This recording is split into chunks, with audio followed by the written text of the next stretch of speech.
Haleluya, shalom. Kita semua sehat dan pasti diberkati. Saya yakin dan percaya. Haleluya. Hari ini kita akan membahas satu topik perubahan. Ada sebuah cerita tentang orang yang mau merubah dunia. Kita tahu ya cerita itu, yang akhirnya hanya bisa merubah dirinya sendiri. Malang, ketika menyadari itu, waktunya tinggal sedikit. Dia sudah mulai menua. Banyak orang ingin merubah kehidupan. Itulah sebabnya orang bergiat belajar, bergiat bekerja, dan bergiat mencari posisi dengan tujuan agar hidup lebih baik. Anda tidak bisa mengubah segalanya, akan tetapi Anda bisa mengubah diri Anda sendiri. Roma 12 ayat 2 berkata, "Janganlah kamu menjadi serupa dengan dunia ini, tetapi berubahlah oleh pembaharuan budimu, sehingga engkau dapat membedakan manakah kehendak Allah, apa yang baik, yang berkenan kepada Allah, dan yang sempurna." Banyak orang stres dan tertekan ketika melihat keadaan yang kurang baik. Mereka ingin melihat perubahan, tetapi tetap tidak mau berubah. Kenapa? Ada yang tidak tahu memulainya, ada yang cuma mau tetapi tidak ada action.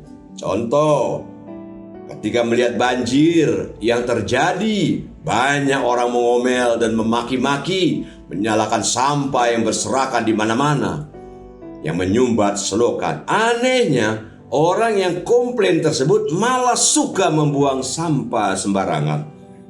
Banyak orang tahu, mau sehat wajib berolahraga. Berapa banyak yang melakukannya? Berubahlah. Perubahan tidak dimulai dari orang lain, tetapi dari diri Anda sendiri.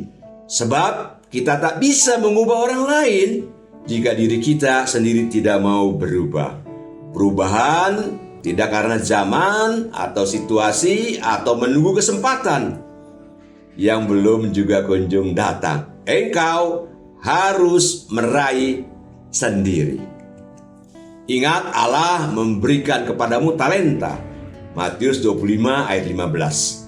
Yang seorang diberinya 5 talenta, yang seorang lagi 2, dan yang seorang lagi 1, masing-masing menurut kesanggupannya, lalu ia berangkat.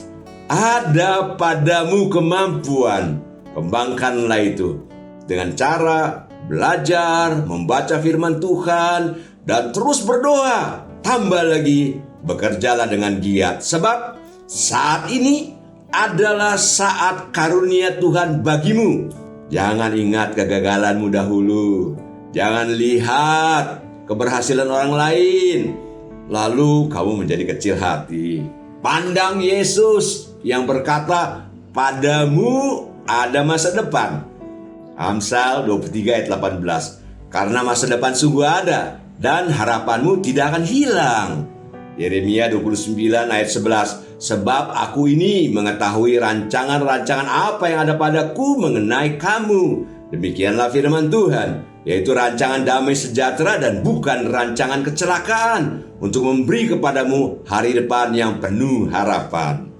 Mari kita merefleksikan diri kita, bertobat.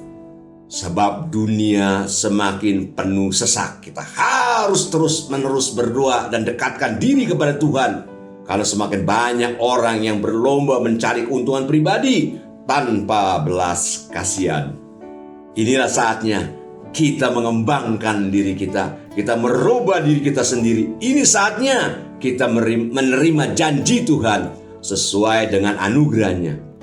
Mari kita merendahkan hati sambil mengevaluasi diri kita, lalu berubahlah dengan mengatur ulang pola pikir kita, pola kerja kita, pola pelayanan kita sesuai dengan kehendak Tuhan dan rencana Tuhan bagi kita semua. Haleluya. Mari kita berdoa. Tuhan, tolong mampukan kami menyesuaikan Tuhan rancangan-Mu dengan rancangan kami. Beri petunjuk kepada kami dan yakinkan kami bahwa Allah ingin kami semua berhasil. Dalam nama Tuhan Yesus kami berdoa dan mengucap syukur. Haleluya. Amin. God bless you.